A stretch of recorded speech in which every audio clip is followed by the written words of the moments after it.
Is this working? Not sure. Not sure if I'm live or not, but is this connected to chat? I'll go with it. Whatever happens, happens what's supposed to be. So, peace, family. This is Moyana. Whoever watches this, thank you for watching. It's been a while since I posted on my channel, but I just been getting pulled and I feel like I needed to post again. And there was this message that I needed to get out. So I'm gonna do the best that I can and see what happens. I don't even know if this is gonna post to my channel or not. So I'm gonna just flow with it and get it out. So the title of this video is simply The Shadow Side of a Butterfly. And I had this channeled message 6 months ago, literally 6 months ago. And what reminded me of it was I was on Instagram and I follow this goddess page named Wise Royalty. And she's dope when it comes to like astrology and intuitive astrology and doing readings, breaking down natal charts and things like that. And in her live, she did a video basically kind of going over the full moon energy that we just came out of, which was that of the full moon in Aries. Is this... Oh shit, what up, Mr. Band Clap? I'm doing it, look at me, look at me. So she was going over us like we're coming off, we're in this waning energy of the moon, the full moon in Aries. And she stated, and I never thought about this, but she was like, you need to go back and revisit what you were doing when we were in a new moon in Aries. And immediately I was like, oh shit, I journal. I keep track of that. So I pulled out my old journal because I have like little tablet journals. And sure enough, I actually journaled on the new moon in Aries. And that was where I discovered I still had this channeled message that I wrote down. Because with the moon cycles, they come every 6 months in regards to the sign. So the new moon in Aries was, of course, in April when we shifted into the sign of Aries. So 6 months later, here in October, we experienced the full moon. It's the opposites. The opposite signs are every 6. That's why I know if anybody has ever listened to the goddess Myra Moss, that is real dope with astrology. The videos that she has up on YouTube like really got me started on like taking notes and understanding the breakdown of the astrological signs, the houses, and the energies they possess. She says there aren't 12 signs, there are 6, because basically each sign has its own complement, which creates a balance. When you bring them together, they become one, which made a lot of sense. So every 6 months, you'll come back to the signs complement in regards to the moon cycles. So I opened my journal and I was reading the little messages I was writing down for myself, my affirmations and things like that. But it's all right, love. I appreciate you stopping by. So I was just, revisiting what I wrote back in April this spring. And of course I had the message, the shadow side of a butterfly. And where this came from, I was at work. I work for like a corporate office, but I work for a nonprofit where I work with students, and that's what brings me the joy. That's like a shadow and light side in itself, and I'll get to more detail into that when I get to this channel I receive. The shadow is working in the corporate, but the light that came from is the fact that I'm working with students and the joy they bring me and watching their success unfold. My team and I, my manager and my teammates, we worked off site, and we would go to a coffee shop and bring our laptops and do our work, our 8 hours at a coffee shop. But it was like really cold in there, and I don't like the cold at all. I love heat. I've been driving around in my car in Mississippi and Georgia and North Carolina for the last 6 years with no AC in my car. So my body has gotten well adjusted to the heat. So when people say the sun is heating up, people can't handle it, I can, because I've been without AC in my car, Side note. So it was too cold for me in the coffee shop, so I decided to go out on the porch and do my work because I really needed to warm up. I couldn't even focus. So So I was sitting there, I had my laptop, I had my notes, and I'm going through my agenda, I'm doing my work, and I just sat back. I have a thing with butterflies. I know a lot of people like them and whatnot, but the butterfly is definitely one of my spirit animals, and it has been shown to me multiple times. For example, butterflies have come to me many times and have landed on me. They've stayed with me, like they're always there. So I was at the coffee shop on the porch. I looked up and I was seeing a butterfly shadow. The roof of the patio wasn't an actual roof, it was open, but it was like boarded, like planks, beside each other, connected though, like connected on the ends, but beside each other. So the light can still shine through onto the porch. And I just kept seeing this butterfly shadow just planted on the planks. And I don't know why, I don't know what hit me or why it hit me, but I was just like, I love butterflies, but everything in this 3D realm, this physical realm, the material realm, has a shadow. We're in the realm of duality here. So I just remember asking myself, it's like, does a butterfly have a shadow self? Just real deal. And I'm just sitting there at work, like at this point I'm like, fuck work, like this is a real deal, like I'm having a moment here. And of course I got my laptop. I was like, shit, it's not about to go to waste. So I literally Googled the shadow side of a butterfly. But before I read the information, I remember like I just started really kind of like applying the archetypal energies to everything involved when it comes to casting a shadow. For example, the butterfly can basically represent me or you or any human, any being on this realm, a physical being, right? And in order for you to have a shadow, light has to be casted onto something solid or something material, and of course that shadow was casted by none other than the sun, the ultimate source of life. But this sun in this realm is an illusion in itself. It's literally just a projection and a reflection of the inner sun. And I remember about a year or so ago, I got a channel about when it comes to the sun being illusion and being a projection. I speak in metaphors, and that's the way I understand things. So for example, if you remember back in the day in elementary or middle school or even high school, before they got these like heavy technologically advanced projectors assigned to each classroom, we had overhead projectors, right? The big base with this little long neck up to this little light fixture that shine the light onto the wall. So the base of the projector represents like the earth, the inner earth at that, because the light that comes from the fixture that shine into the wall, there was no light in there. It was literally just two mirrors, one to catch the light and then the other to reflect the light onto the wall so you could see, right? So the base would represent the earth, and inside of that base of the projector was the light bulb, that bright light bulb that casted the light. That represents the earth's inner sun, or for our sake, our inner sun, our inner light, our soul. You get what I'm saying? And what happened? The light in the projector would shine upward, and it would shine through the what you call it, the overhead. I don't know if it's the overhead, the sheet, the clear sheet that you would put on, that's the information you wanted to show.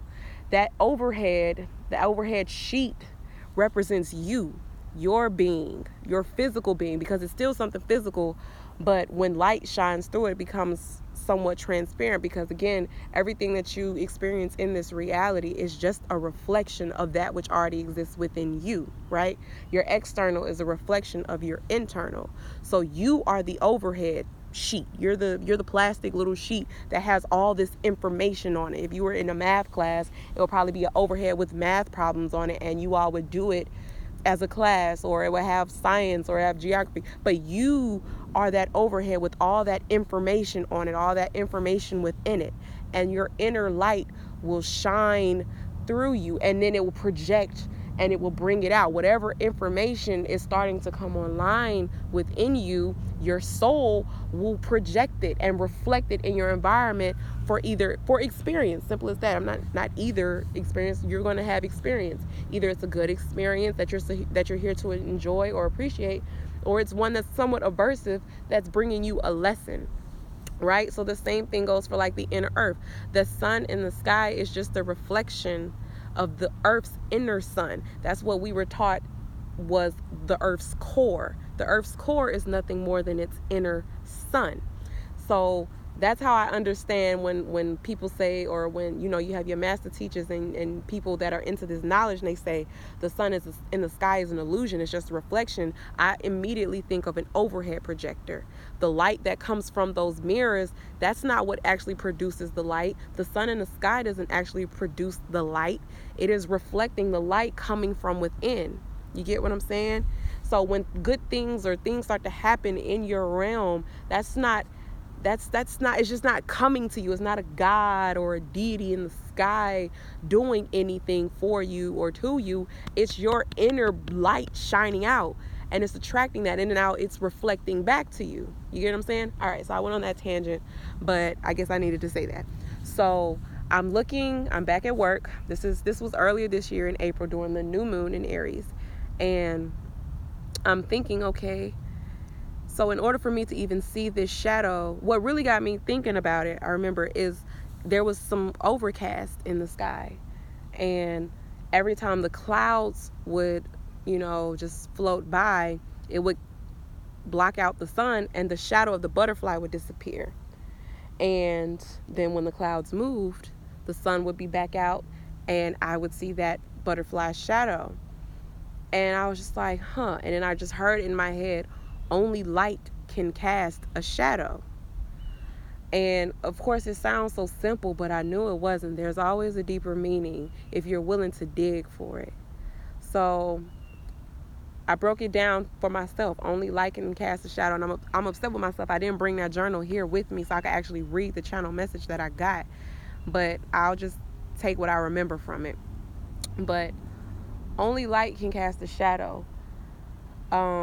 Light is not what we think it is. It's just like, oh, this bright light so you can see. It's in this physical realm, everything physical and external, it has an inner essence, an inner spirit. So, and an inner representation. Like the external is just a representative of that which exists within it. So light in this realm is simply what you would know it as illumination, being illuminated, the Illuminati. Oh no, my battery's already about to die. Bullshit. I'm gonna go fast. So it's illumination, it's knowledge, it's wisdom, it's gnosis, and it casts a shadow. Shadow is not necessarily something negative or evil. It just means that which is hidden. The light, oh, there goes the butterfly. The light represents your soul, basically.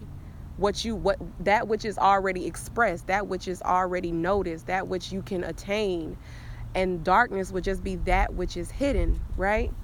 So when we think of but your clouds, when the clouds block out the sun, that inner light, the clouds represent your ego. You get what I'm saying? The clouds are your ego that blocks your soul, your inner truth, the all, the source that's within you, and then it casts the shadow. But you can't escape your shadow. You need that shadow here in this realm of duality, because that's your balance, that's your complement, that's where your lessons come from. A lot of times that's where your strength and your fuel comes from to keep fighting. For example, when people say only from darkness can you get light, taking for an example, there's a child, a woman. As a child, she was constantly molested and raped. But when she got older, that darkness, that shadow that was hidden, once she dealt with it, when she brought it to the surface and she dealt with it, it became fuel. She woke up one day and was like, you know what, fuck that. I'm not going to let that happen to any fucking child in my family ever again. And I'm not going to let that happen to any child that in my power, I will never let that happen. And then she becomes an advocate for children of sexual abuse. She starts a organization, a nonprofit to serve children who have been abused. That is taking a dark situation and finding the light within it, extracting it, and using that to propel her forward into her higher purpose. So you need your shadow in this realm. So light being knowledge, once the ego or your humanity steps in the way of your light, which is your divinity, now you have a shadow. But again, like I said, the shadow is fuel. Once the humanity comes into play, you build up a shadow, which represents also the subconscious mind, that which is hidden. All the things that you stuff down, you pack down, the shit that you absorb that you don't know, it's all hidden in your shadow. And you have to in order for the shadow to disappear, which is funny, I just watched The Princess and the Frog yesterday with my roommate last night. And of course, the main villain was who? The Shadow Man. It's so interesting. But that shadow, the only way that shadow was being defeated, even in Princess and the Frog, was the light bug, the lightning bug, Lil Ray. He would bang into it because he was lit up with light. He would bang into it and it would hurt the shadows. Light being knowledge or gnosis. You have to acknowledge that which you have been through. Butterflies represents beautiful shit, beauty and transformation and going from one stage and elevating into a higher stage. But before you can do that, you have to face your shadow, which is interesting. I pulled some cards and I pulled the Ten of Swords, but as many times as I pulled this card, I never noticed that in the corner floating above her was a butterfly.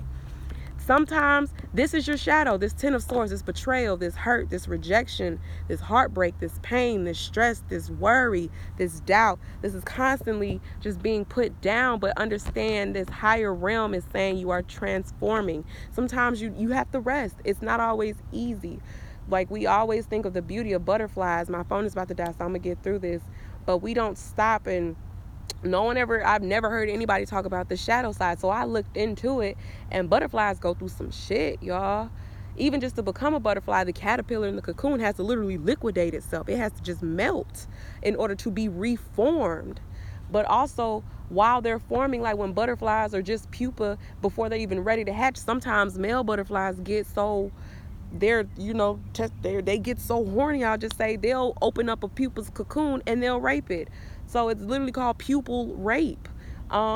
They eat fermented sap from trees, or they'll eat like waste from other animals, and they'll get drunk. They'll get intoxicated. Butterflies can also mimic the qualities of a queen ant. And in doing so, they trick the worker ants into serving them. Like, everything has a shadow. You need the shadow in this realm. Everything has a duality.